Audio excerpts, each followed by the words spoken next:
सत साहिब सतगुरुदेव की जय। बंदी छोड़ कबीर साहिब जी की जय। बंदी छोड़ गरीबदास जी महाराज जी की जय। स्वामी राम देवानंद जी गुरु महाराज जी की जय हो।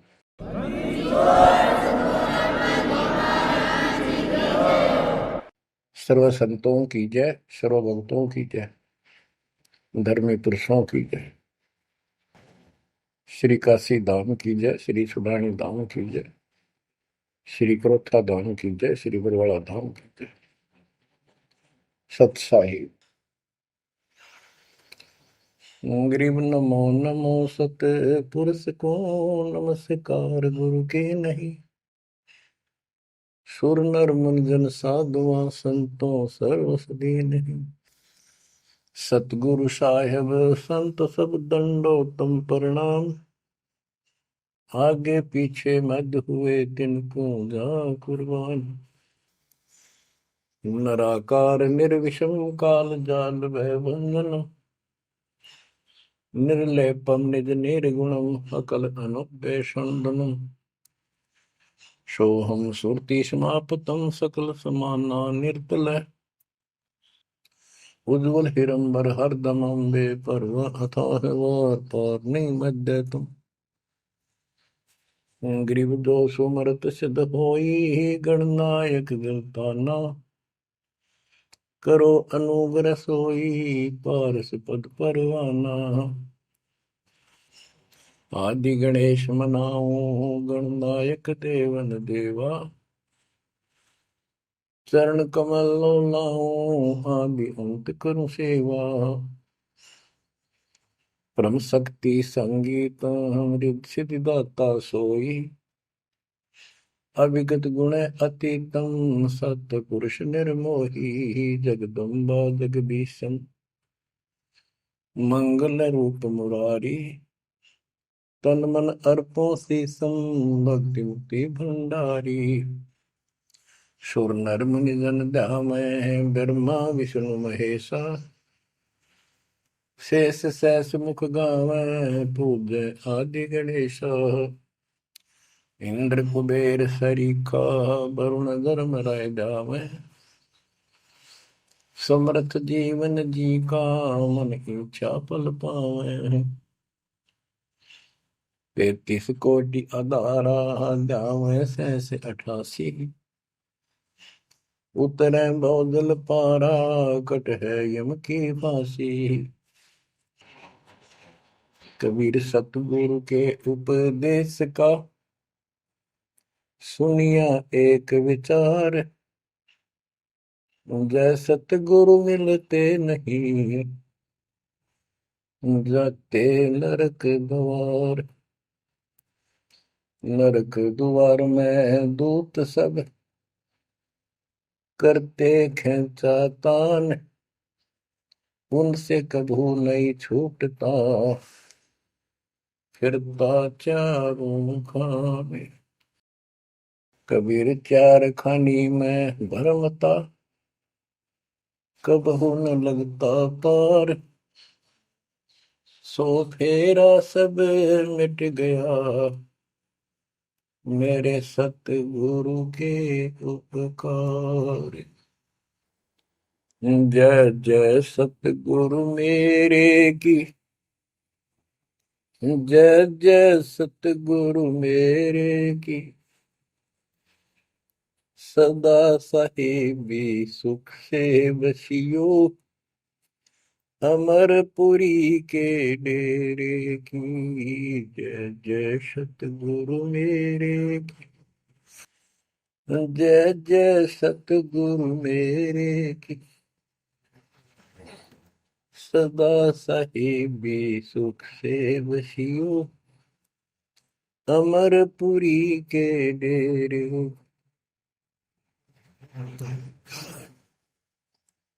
निर्विकार निर्भय तू ही और सकल वैमा। यदि साधो और सकल वैमा। सब पर तेरी साहिब, सब पर तेरी साहिबी, तुझ पर साहिब नो, निर्विकार निर्भय, निर्विकार निर्भय तू ही, पूर सकल बेमा, हे जी साधु पूर सकल बेमा, सब पर तेरी साहिब, सब पर तेरी साहिबी, तुझ पर साहिब ना, निर्विकार निर्भय।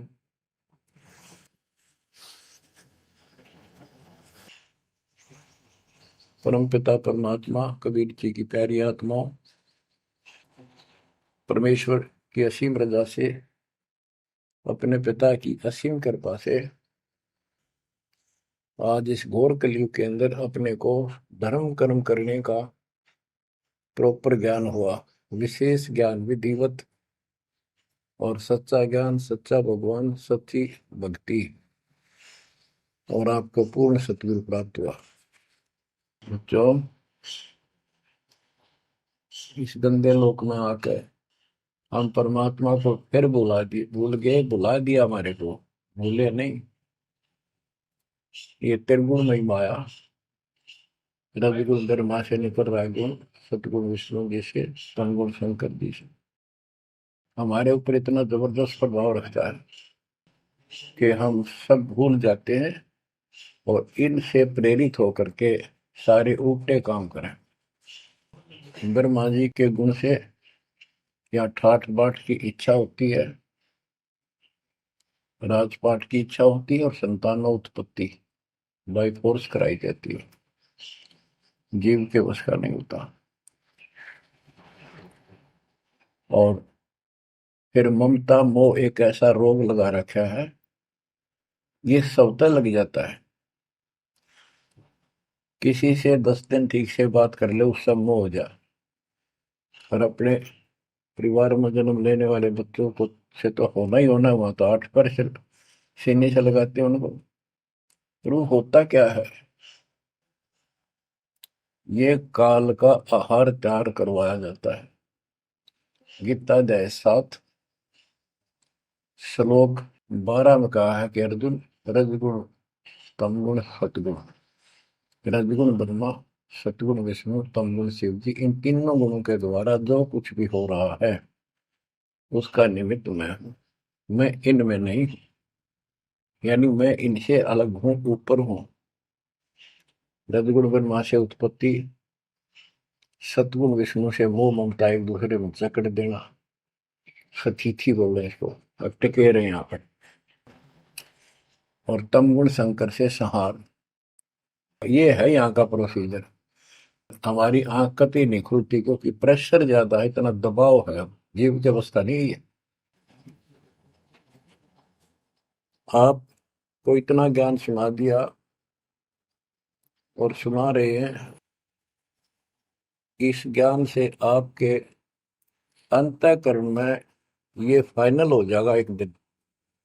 क्योंकि बार बार कोई वस्तु सुनते हैं, उसका धीरे धीरे धीरे धीरे असर बनना शुरू होता है।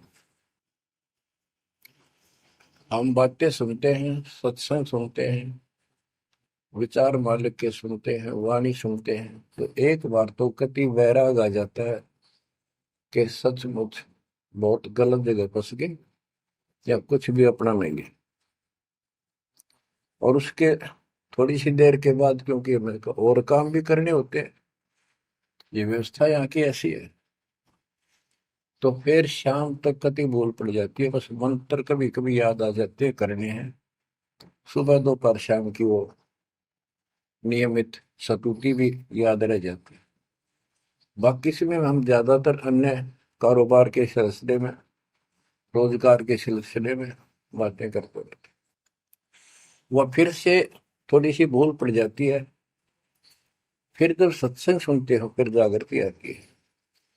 ये ऐसे चलेगा, चलने दो। जैसे आपको बताता हूँ, बार बार दास बताता है कि आप बच्चे स्कूल में जाते हैं, अध्यापक आता है, अपना उसका पीरियड लेता है, सबको सावधान करता है, ध्यान से सुनो, लाइन में बैठ जाओ।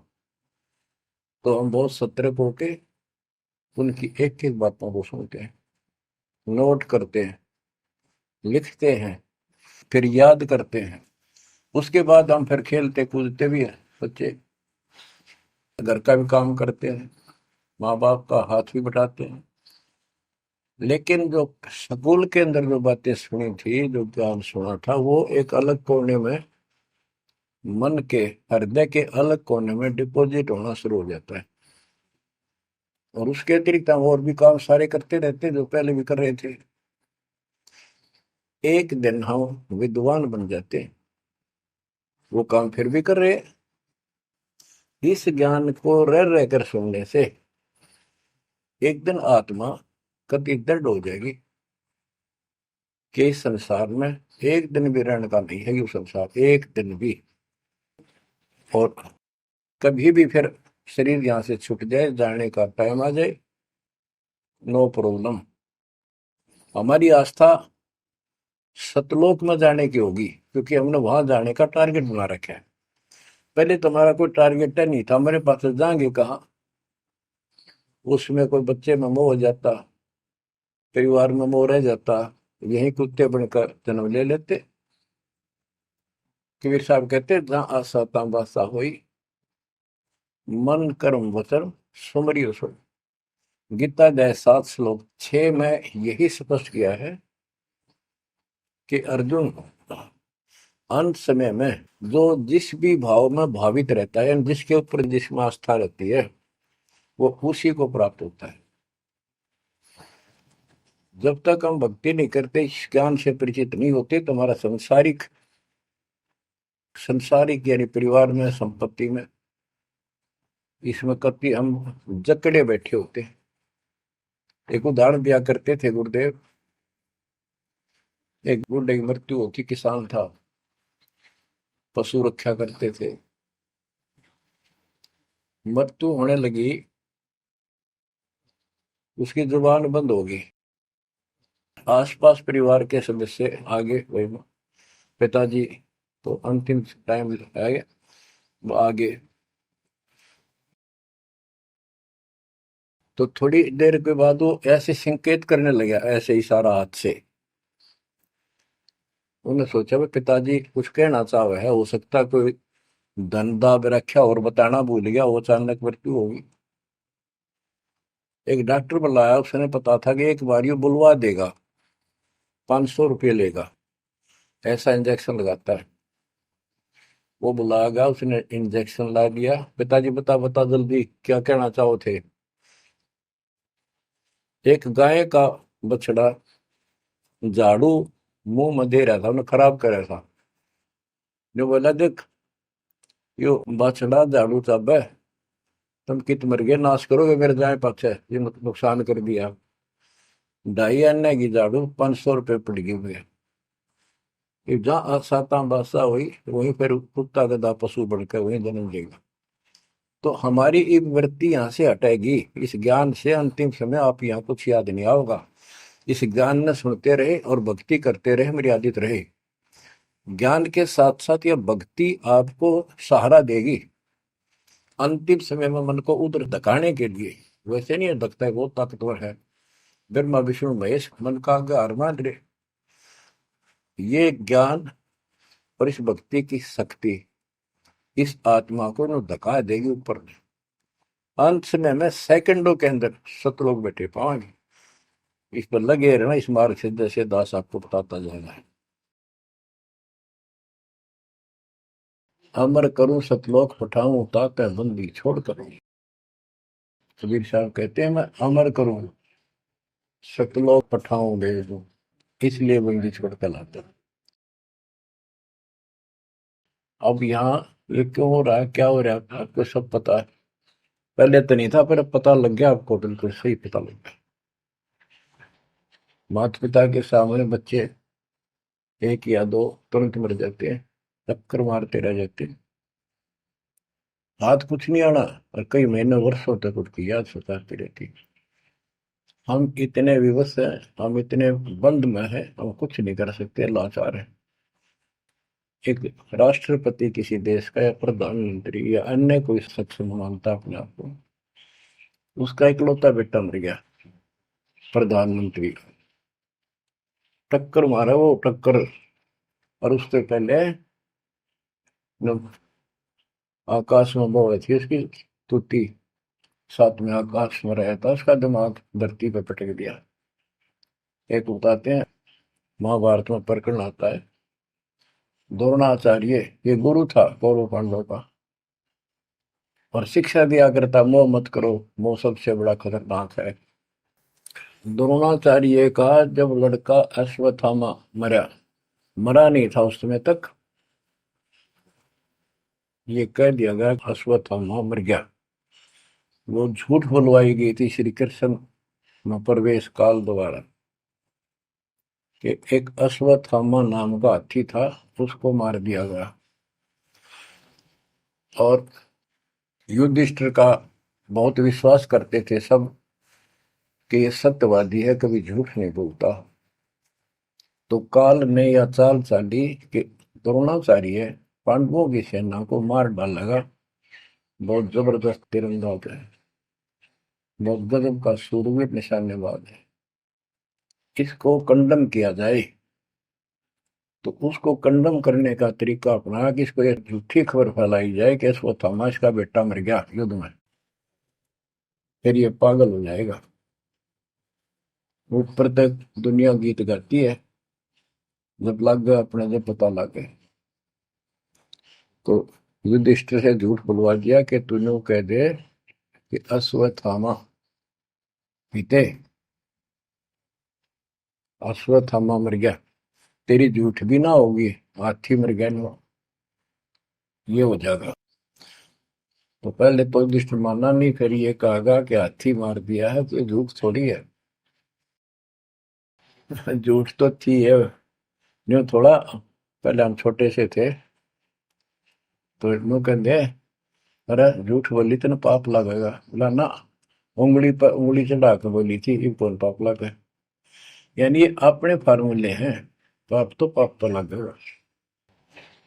तो सब ने कहा कि आपका बेटा अश्वत्थामा मर गया, दौड़ना चाहिए। तो बोला नहीं, मेरा बेटा नहीं मर सकता, नहीं मर सकता, उसको मारने की हिम्मत किसी में नहीं है। कि युधिष्ठिर कह देगा तो मैं मान जाऊंगा। तब युधिष्ठिर ने कहा, अश्वत्थामा थे नर व कुंजर, नर तो जोर तो बोल दिया, व कुंजर, भाई हाथी आदमी या हाथी, ये नहीं कह सकता, वो मन मन में बोल दिया। तो यह बात सुनकर अश्वत्थामा आई थे, अश्वत्थामा मारा गया। आगे कड़ा सुना था द्रोणाचार्य, नरवा कुंजर कह गया वो, इतना पागल ने ढाल हो गया, टक्कर मारा, कति कंडम हो गया, उसने हथियार भी नहीं उठा उसने। और पांडवों ने वो गढ़ जीत लिया उस साइड का जहां वो मोर्चा डटे खड़ा था। तो बच्चों, ये मोह इतना जबरदस्त है, जीव के बस का नहीं है। और बनता कुछ नहीं, बचाओ कुछ नहीं। तो इसका बचाओ अब है तो ज्ञान हो, ये ज्ञान जो दास बता रहा है, ये आपके हृदय में जच जा कति, ये कुछ भी अपना नहीं है। 100 की 100 साची है, पर मन मानने तैयार नहीं, आत्मा को दबाए रखा है। ये सब काल आहार हमसे पैदा कराया जाता, जैसे कसाई बकरे पालता है। कसाई बकरे पालता है, उनके लिए चरागाह बनाता है, सुंदर तालाब बनाता है पानी पीने के लिए, उनके लिए छाया, गर्मी, सर्दी, ओलों से बचने के लिए शेड डालता है। पहले झोंपड़ी डाला करती थी, तो उस घास फूस के और लकड़ी, अब तीनों का शेड बनाते, पंखे लगा दिए। और ये समझो कि जैसे कसाई ने 3 पाली रखे हैं नौकर, एक बकरे मोल लाके वहां छोड़ता है, दूसरा उनकी पालन पोषण करता है, और तीसरा उनमें से निकाल के और अपने कटवा देता, बेच देते हैं, कसाई को सौंप देता है। ये प्रोसीजर है यहाँ पर। जैसे कसाई कभी कभी आता रहता है, बकरों को देखता है, संभालता है, तो उनके कमर पे हाथ मारता, शरीर पे, और वो उसको अपना एक बहुत हमदर्द मित्र मानते हैं, मालिक मानते हैं। देखो हमारे को कितनी सुविधा दे रखी है, पानी क्या, घास क्या, गर्मी सर्दी से बचने का। वो देखता तो हाथ मार के ऐसे है कि ये कितनी कीमत का हो गया, कितना मांस है इसमें। और वो समझते हैं ये प्यार करे हमारे से, कसाई लाड करता है, वो भी उसको प्रतिफल में जीभ से चाटते हैं उसका हाथ, प्यार करते हैं। और कई कई तो उसके ऊपर पैर फैला कर उसको प्यार देना चाहते, सीने से लगाना चाहते हैं बकरे। ऐसा पशु भी प्यार देते हैं, उसको अपना मान। वो देख रहा है इसमें मांस कितना है, और नौकरों को बता देता है इन इनको निकाल लो। उसका कोई रहम नहीं है, कितना लाड करो, कितने उसके गुण गाओ। उसने उद्देश्य यही है, उसका मतलब यही था, उनको पालने का। कबीर साहब कहते खाई खुराक का पैन पोशाक का यम का बकरा पलता है। या बढ़िया बढ़िया माल खा के और सुंदर सुंदर कपड़े, ड्रेस, कटपट फैंसी के कपड़े, ये पहनेंगे वो पहनेंगे। कहते खाई खुराक का पैन पोशाक का यम का बकरा पड़ता है। काल के बकरे पड़न लग रहे हो तुम। इन बातों को बच्चों अच्छी तरह हृदय में बैठा लो, एक कोने में। संसार में रहेंगे, रहना पड़ेगा, लेकिन परमात्मा की शरण में रहेंगे, मर्यादित रहेंगे। काल का कोई अटैक आप पर नहीं होगा, ना आपके परिवार पर होगा, ना किसी धन संपत्ति व्यवसाय पर होगा। ये सत्कर मान लेना।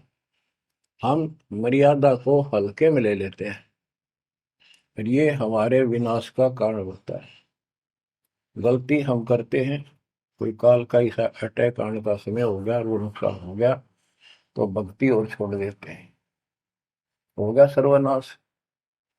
भक्ति छोड़ दी, भगवान की शरण छोड़ दी, फिर और कहाँ ठिकाना रह गया। कटी पतंग हो गई।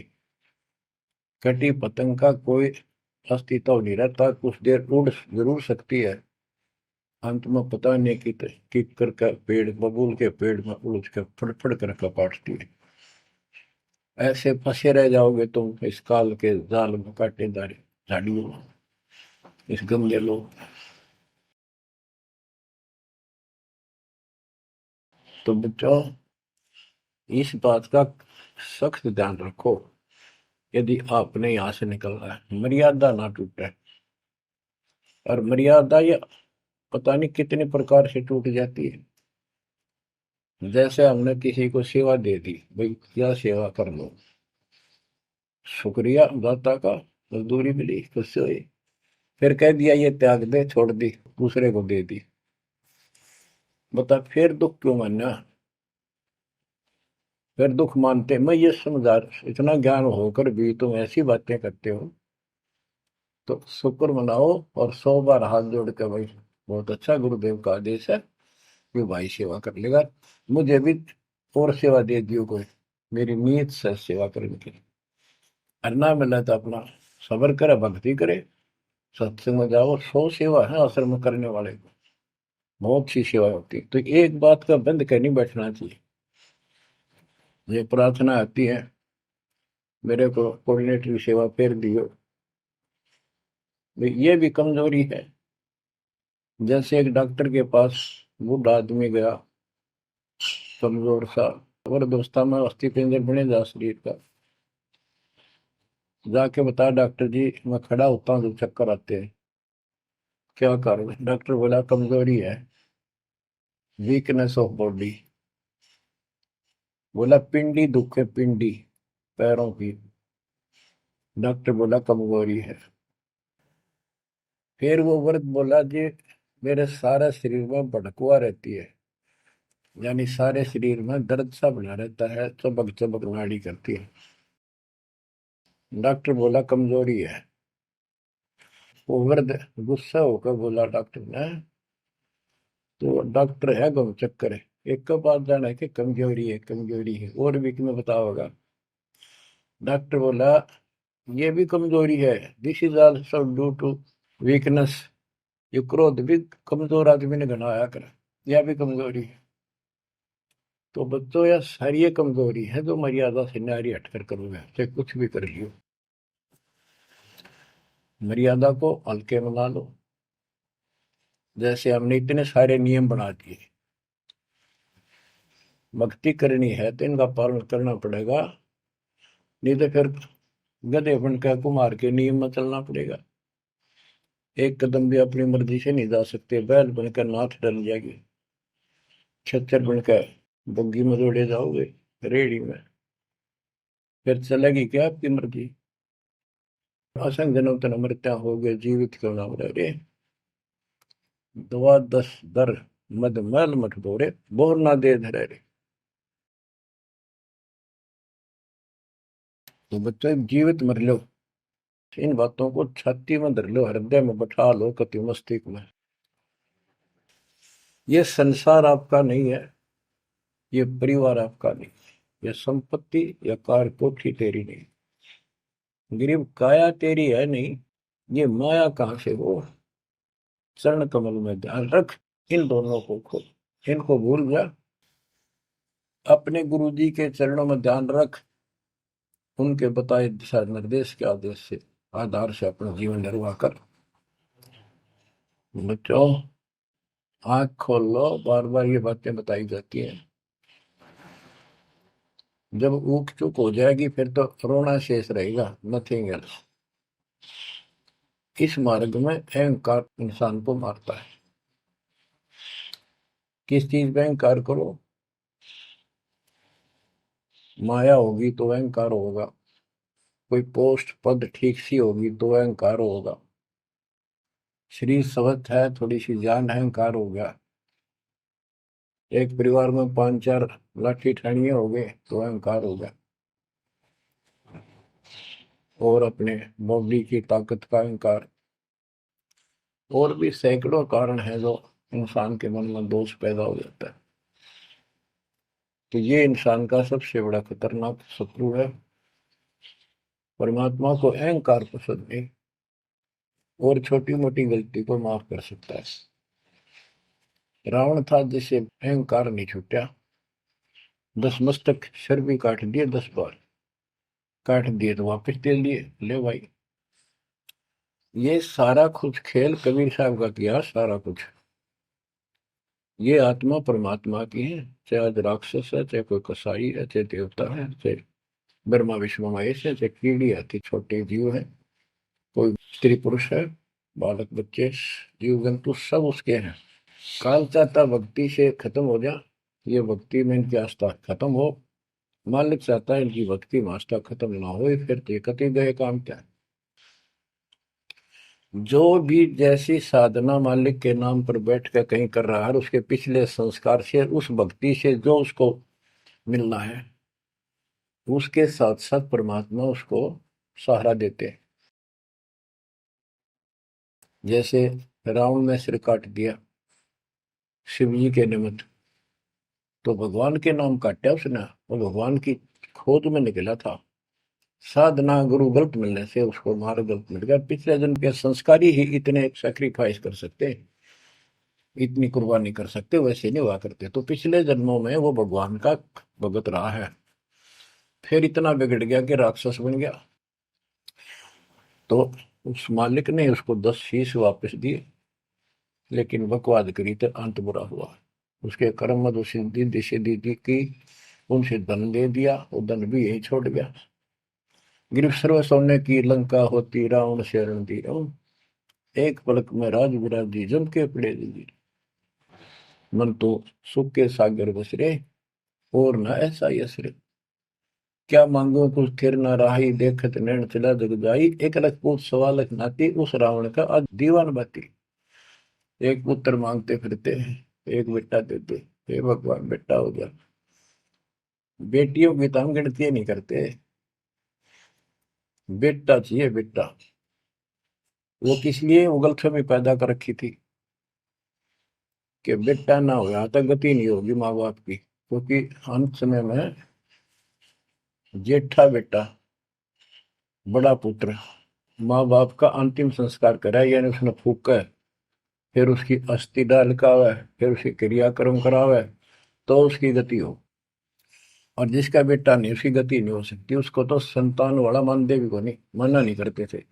अब तो ये चांदना होगा, रोशनी होगी, बेटा बेटी है, कितनी मूर्खता का काम था।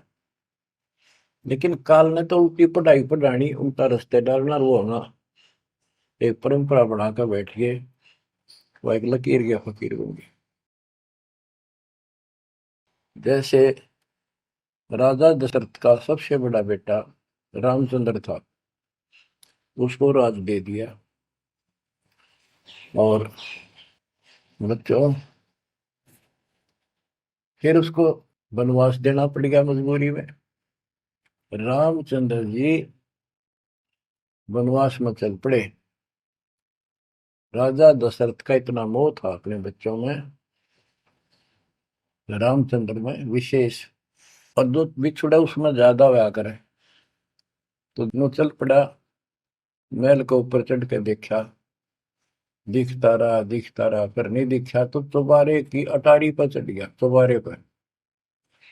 चौबारे पर चढ़ के जहां तक उससे दिखा, फिर मुंडेर पर चढ़ गया, एडी ठाई गिर गया, वहां से जमीन पर गिर गया, गिरते मर गया। अब रामचंद्र वापस नहीं आया, उसका अंतिम संस्कार किसने करा? वो पूछने वाला वे मंदबुद्धियों ने, जो दुनिया को भ्रमित क्या करते थे, किसी की अकल वहां नहीं गई, वहां तक जेठा बेटा था ही नहीं, फिर उसके अंतिम संस्कार किसने करे? दूसरा न करे होंगे।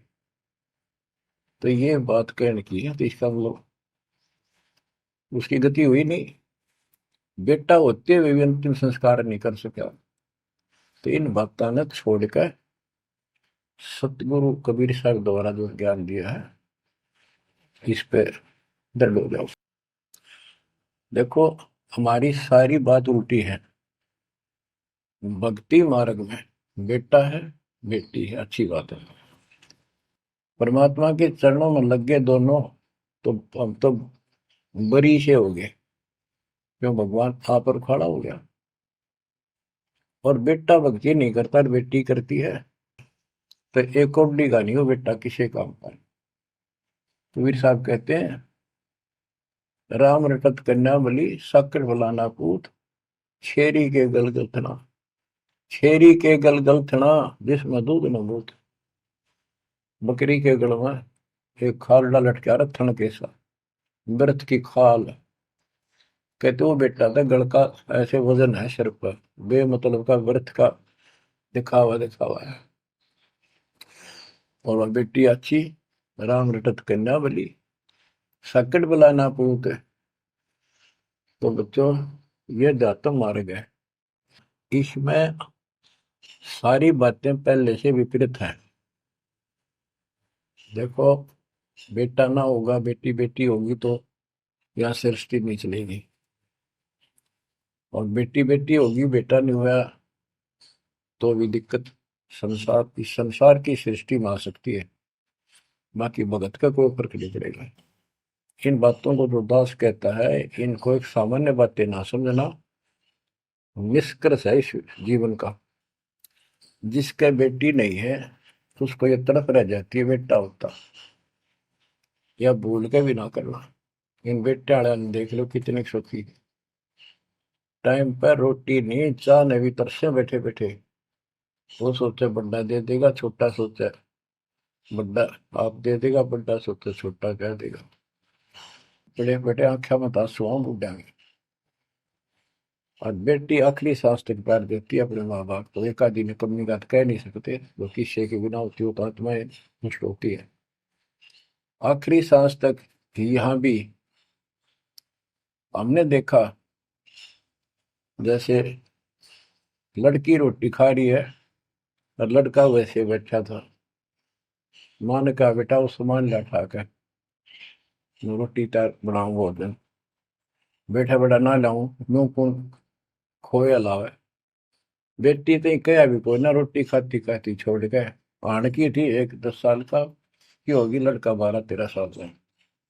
उठ कर रोटी छोड़ के हाथ धोकर और सामान लाकर माँ को दे दिया। लेकिन फिर भी बेटे में मोह ज्यादा और बेटी में नहीं। इसका कारण यह था कि हमने बेटी को बाहर बना लिया इस गलत रीति रिवाज। बेटी तो 15-16-20 साल की मेहमान होती है आपकी। ये तो परमात्मा की बेटी 2 गुना का सुधार करती है। आगे जाके घर बसावे, उस परिवार को भी सुधारे और माँ बाप के अंदर मोह न्यारा रहे। तो भाव ये है कहने का, अगर बेटा नहीं है ना और भगत है, उसके सब भगवान धरती पर नहीं। प्रथम तो वो है जिसका कति संतान नहीं, वो भगवान। दूसरा वो है जिसका बेटा ना हो, बेटियां की करके शादी वृद्धावस्था में अपना लेकर मारा जाता है। और बेटी वहां बैठी भी माँ बाप की चिंता करेंगी और कोई ना कोई सुविधा उनको देती रहेगी। और बेटा छाती पर रह के भी खून फूक के जाएंगे, कति साफ दिखाई दे है, इसमें कोई मानो तो ना मानो। लेकिन बेटे भी हैं, ठीक है, और उनमें वो भी भक्ति करो, आप भी करो, कुछ दिन में उनको समझ आ जाएगी। पुत्र वधु भी भगवान से डरने वाली हो जाएंगी, माँ बाप का ध्यान रखें, वैसे कोई विकल्प नहीं इसका। लेकिन इस दुख को हम अच्छा मानते हैं पुत्र ना होने से। हम तो काल ने गधे बना रखे हैं। जितना कष्ट हमें रहे और वजन लग जा रहा है तो हम सीधे चला, और कम हो जाता मानने को नहीं। हमारा तो जैसे एक माई का पुत्र मर गया 15-16 साल का, और भगत थी, टक्कर मारी, रोना पड़े है कि बस की बात है, पाला पोसा ले जाता का। फिर उसने थोड़ा सब्र हुआ जैसा। उस दूसरे जो एक और बिना भगत थे उनके पड़ोस में, जो उनके लड़के की शादी होगी, और वह पत्नी थी बदचलन, उनको समझाने की चेष्टा करी कि तू ऐसा ना कर। लेकिन वह तो मानी नहीं, उसने वही फांसी खा ली। अब वह भी मर गई और वो बेटा भी जेल में, और वो सारे जेल में। वो दहेज के कारण, एक बेटा था ऐसे ही, उसने बहू को प्रताड़ित किया दहेज लेने के लिए। गरीब घर की लड़की थी, उसने सुसाइड कर लिया। वैसे सुसाइड करना कोई विकल्प नहीं है, इसे गंदे आदमी को छोड़कर कुमारी रह ले, अपने घर पे बैठ गया। तो उस बेटे के कारण माँ बाप ने भी सजा हुई, बहनों तक भी जेल होगी। इसे बेटे ने के फूका है, ईसा तो पहले मर जाता था, अच्छा था। लेकिन हम इस बात को मानने को तैयार नहीं है, ना मानने के जब क्या कर लोगे, काल तक आ गया, मारे जाओ टक्कर। तो कहने का भाव ये है कि इन विचारों से अपने मन को सेट रखो, परमात्मा जो करता है वो सही करता है। जैसे आपको बताते रहते हैं, एक बार हजरत मूसा जी, यहूदी धर्म के प्रवर्तक में, से किसी ने पूछा सत्संगी ने कि आज के दिन सबसे बड़ा इल्म वाला यानी ज्ञानी कौन है। उसने अपने आप को बताया, तो उसका अल्लाह बोला, जिसको खुदा मानते हैं, जिसने कुरान का ज्ञान दिया, बाइबल का दिया। कि मूसा तने ये बात बहुत गलत की, मुझे अच्छा नहीं लगा, तुमने अपने आप को कैसे कह दिया मैं सबसे विद्वान हूँ। अब मूसा जी भी अपनी जगह ठीक थे जी, यो ज्ञान आपसे प्राप्त हुआ, आप भगवान खुदा हो, और खुदा जो ज्ञान देता हुआ सबसे उत्तम होता है, मैं उसी के आधार पर कह दिया। बोला नहीं, तेरा ज्ञान तो अल के ज्ञान के सामने फासिक भी नहीं, कुछ भी नहीं है। तो अलखिजर के पास मूसा जी पहुंच गए। अलखिजर जी ने कहा, कबीर साहब थे वो, कि मेरी तो बातों को मानेगा नहीं, विश्वास नहीं करेगा, जो मैं को बातें माननी पड़ेगी, कोई ऑब्जेक्शन नहीं होना चाहिए, और बोल लेगा नहीं, सुन देखता देखता रही। वो बोला, मूसा जी बोले, बिल्कुल महाराज, जैसे आप कहोगे, मुझे सब्र करने वाला पाओगे, कति मैं ऑब्जेक्शन नहीं करूंगा आपकी बातों में। अगर तू खरा उतरा तो ज्ञान बताऊंगा, ना बताऊंगा नहीं। उसने रास्ते में चलते, एक जवान लड़का था, 17-18 साल का, अलखिजर ने पकड़ के और उसकी गर्दन पकड़ के मार दिया। तो मूसा जी बोले, तनिष बेकसूर को मार दिया, तेरा दिमाग खराब है, यूं क्यों मारा तेने, क्या बिगाड़ा तेरा इसको। तो अलखिजर बोला, मैंने कहा था मैं जो करूँ तू देखता रहिए, बोलना नहीं है, मेरी क्रिया का अविश्वास ना करना। मूसा जी ने अपनी गलती मानी, चल पड़ा। ऐसे ऐसे 2-3 और कारण गए, सब में उसने ऐसे ऑब्जेक्शन किया।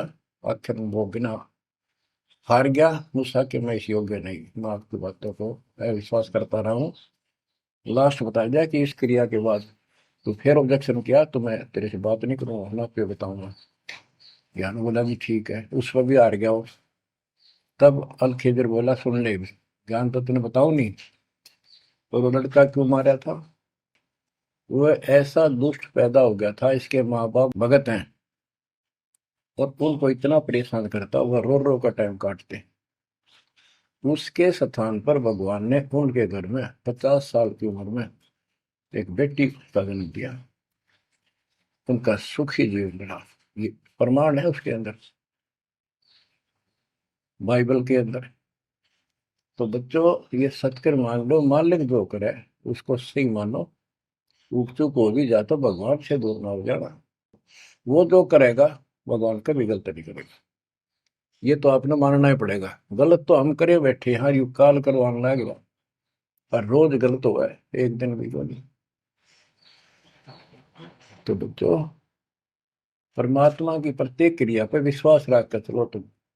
हमने चाहे कितना नुकसान होता दिखे, राज्य करमता राम की रजा दरशीष, दास गरीब दरस परस, तिस बैठे जगदीश। हम अपनी विचारधारा को ऊपर रखा है, जो घिसी पट्टी और बिल्कुल बकवादों से भरी होती है। इस कारण से हम भगवान पे विश्वास, गुरु जी पे विश्वास, और सब क्रियाओं पे विश्वास करके अपने कर्म छोड़ के फिर काल के जाल में फंसे रह जाते। और वहां कुछ है ही नहीं वो तो सारे उल्टे कर्म, बेसिक परंपरा बनावटी है। बच्चों, विश्वास करो अपने बंदी छोड़ पे, विश्वास नहीं करोगे तो मार खाओगे। गरीबदास जी कहते हैं, गरीब सर्जन अर्जुन को सतगुरु मिले, मक्के मदीने माही, 64 लाख का मेल था, दो गन सब ही जाही। गरीब चंडाली के चौक में सतगुरु बैठे आए, 64 लाख गारत गए, दो रहे सतगुरु पाए। गरीब सरजुन अर्जुन ठाहरे, सतगुरु की प्रतीत, सतगुरु यहाँ ना बैठिए, यो द्वारा है नीच। गरीब ऊंच नीच में हम रहे, हांड चाम की दे, सरगुन अर्जुन समझियो, रखियो शब्द स्नेह। बच्चों, सरजुन और अर्जुन नाम के दो मुसलमान थे। इनके नाम तो मुसलमान पद्धति पर थे। परमात्मा मक्का मदीने में गए तो वहां बहुत से चमत्कार किए। इन दोनों आत्माओं को समझ में आई ये बात। फिर ये सारी संगत में वहां मुसलमान थे, 2 वक्त मुसलमान रहे। इन्होंने कहा, वैसे तो काफी थे मुसलमान भी, पर ये विशेष दृढ़ थे, सब नियमों का पालन करने वाले थे। तो इनका नाम बदल के सरजुन और अर्जुन रख दिया। परमेश्वर कबीर जी ने संगत की परीक्षा लेने के लिए एक लीला की। कि ये विश्वास करते हैं या नहीं करते हैं। क्योंकि भक्तों में गुरुदेव के आदेश का भी पालन कम होने लगा था। जैसे एक लड़की थी, जिसको ज्ञान हुआ वो गलत काम करती थी, वैसा थी। अपना जीवन सुधारने के लिए मालिक से ज्ञान सुना, सत्संग मानने लगी, तो संगत वाले उसको धिक्कारने लगे। गुरु जी से बताया, गुरु जी ने सत्संग के माध्यम से कहा, भाई आपने इस चीज से कोई लेना देना नहीं, कोई सत्संग सुनेगा नहीं तो आत्मा कैसे साफ होगी, कपड़े को पानी साबुन लगेगा नहीं, उसका मैल कैसे उतरेगा। फिर भी वो जैसे तैसे अटपट करते रहते हैं। एक दिन मालिक ने परीक्षा ली, एक लड़की उस वैश्या को हाथी पर बैठाया, हाथी किराए पर लिया, हाथ में गंगा जल, सफेद पानी बोतल में भर लिया जैसे शराब हो, लड़की के कंधे पर हाथ रख लिया, सारी काशी में घुमा दिया, साथ में रविदास जी थे। तो जितने भी सबको पता चलता है, लोग देखते गए, शिष्यों को बुला बुला के लाओ, देख हम तो क्या करते, वहां पर वैश्या तक जाती है, दुल्हा कैरेक्टरलेस है। पहले तो हम भगवान क्या करते उसको, इतने सुख दे दिए, जिसमें जान निकली पड़ी थी, टोटा दुखी कर रहा था, शरीर में कष्ट थे, कहीं सुबह का रोटी भी नहीं थी, और इतने ठाठ कर दिए गुणे दिनों में। जब तो भगवान थे, आज वो शैतान लगे। ये हमारी कमजोर बुद्धि, जीव बुद्धि की सोच थी। सब परमात्मा को छोड़कर दूसरी साधना करने लग गई। गरीबदास जी कहते, बड़ुआ बड़ुआ सब कहे, कोई ना जाने खोज। क्यों ऐसे किया था उस बालक ने, इसको कोई नहीं समझ सका। दास गरीब कबीर कर्म, बट सर का बोझ। कि वो इतने शिष्य बना लिए थे, उसका भार गुरु पे होता है उनको पार करने का। अब वो सारे निकम्मे हो गए थे, अविश्वास कर रहे थे, मर्यादा का पालन नहीं करते थे, तो एक का झटके में सारे आप पड़ गए, वो भार सारा उतर गया। तो उस समय अर्जुन सर्जुन बाहर गए हुए थे, उनका ड्यूटी लगाई थी, तू जाया करो मुसलमानों के मेला में, वहां समझाओ लोगों को। तो मक्का मदीना से ये आए। उस समय सारी लीला हो चुकी थी, और कबीर साहब उनकी परीक्षा के लिए उस दिन भी उस लड़की के घर जा बैठे, वैश्या के आंगन में। अर्जुन सर्जुन को बताया कि गुरु जी तब भाई कति गिर गए, जुल्म कर दिया सरेआम, वैश्या के साथ हाथी में घूम रहे थे, शराब पी रहे थे। अर्जुन सर्जुन को विश्वास नहीं हो रहा था कि ऐसी क्या बात कर रहे हो, ऐसी बात कहने से ही पाप लगता है गुरु जी के प्रति, तुम ये बोल क्या रहे हो। तो एक बोला, मैं अभी देख कर हूँ, आज भी वहीं बैठे ना, एक ही ना, तो जा देख ले, देख लो जाके। वो दोनों वहां गए, परमात्मा बैठे थे, लड़की पैर दुबारी, गुरु जी बैठे चारपाई पे, बेटी बैठी नीचे। तो गुरु जी को शिक्षा देते हैं, गिरफ्त अर्जुन अर्जुन ठहरे, सतगुरु के प्रतीक। यानी उनने कुछ दृढ़ता दिखाई थी, फिर जाके देखा तो वहां सतगुरु से बोले, सतगुरु आना बैठिए, यो द्वारा है नीच। हे सतगुरु, आप यहाँ ना बैठो, ये तो एक नीच औरत का घर है। परमात्मा बोले, गरीब ऊंच नीच में हम रहे, ये हाड चाम की दे, तुम्हारी हाड चाम की दे है, इसकी वही।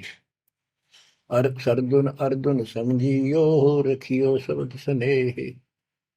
तुम समझ जाओ, अपनी भक्ति कर लो, जो नाम दिया, इन बातों में कुछ नहीं दे रहा। तुम गुरु को शिक्षा देते हो तो मेरे गुरु हो गए। ऊंच नीच में हम रहे, ये हाड चाम की दे, सरजुन अर्जुन समझियो, रखियो शब्द स्नेह। तो उनकी आंखें जब खुल गई, पैर पकड़ लिए, माफ करो गुरुदेव, मेरे नीच आत्मा है, हमसे बड़ी भूल होगी, क्योंकि वो चाहती उनको भगत की मुक्ति।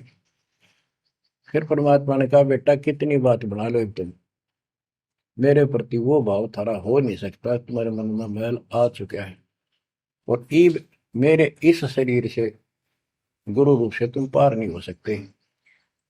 फिर रोए बुरी तरह जी, फिर उद्धार कैसे होगा? फिर बता कि दिल्ली से 10 मील दूर पश्चिम की ओर किसी गांव में हम फिर आएंगे, हमारा एक भक्त आएगा, उसको दीक्षा देंगे, दीक्षा उससे लेकर तुम कल्याण को प्राप्त होगे। तो वो कहते हैं वहां से चल के वृद्ध अवस्था में हमायूं गांव है खरकोदे के पास, वहां आकर उनके कति वृद्ध हो गए, मालिक की कृपा से वो 200 साल जिए ऊपर से। और फिर गरीबदास जी को परमात्मा मिले 10 साल की उम्र में, उनको दीक्षा का आदेश दिया। तब उसने वहां से दीक्षा लेकर वहीं शरीर छोड़ दिया, छुड़ानी में। उनकी अभी तक हमारे सामने बताओ थे, हम जाने लगे थे कि अब 2-3 साल पहले, 10 साल पहले, या भोरी वाले महाराज आया करते गरीबदास जी, उन्होंने वो मंडी फुड़वा दी। उनके दोनों की यादगार बनी हुई थी, इसलिए फुड़वा दी कि लोग इन पूजन लाग जाए गरीबदास जी को छोड़ के। तो कहने का भाव यह है बच्चों, आंख खोल लो, इन बातों को चिंतरा, गुरु के प्रति कभी अविश्वास नहीं होना चाहिए, और परमात्मा की प्रत्येक क्रिया को शिरोधार्य होना चाहिए। आंख खोल लो, परमात्मा बार बार यह मौका नहीं देगा आपको। समझा है तो सिर दर पाऊं, और नहीं रे ऐसा था। ये संसार समझदा नहीं, कहंदा शाम दोपहरे में, गरीब दास ये वक्त जात है, रोओगे इस पैरे। भक्ति नहीं करते वो न्यू रोएंगे, गलत साधना कर रहे वो रोएंगे। ये सच्ची भक्ति करके मर्यादित ना रहे तो तुम रोओगे।